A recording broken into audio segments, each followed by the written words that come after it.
Jordan brand, once rooted mainly in basketball, has expanded its creativity beyond the Air Jordan performance line into lifestyle-driven designs.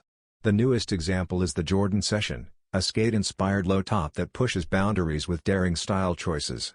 Its standout black and fire red edition delivers a bold Chicago Bulls-friendly palette yet feels experimental, leaning into a Halloween-ready, devilish theme. Details include faux pony hair in jet black, fiery graphics on soles and insoles, and unique embellishments like a silver nose ring and chain on the laces.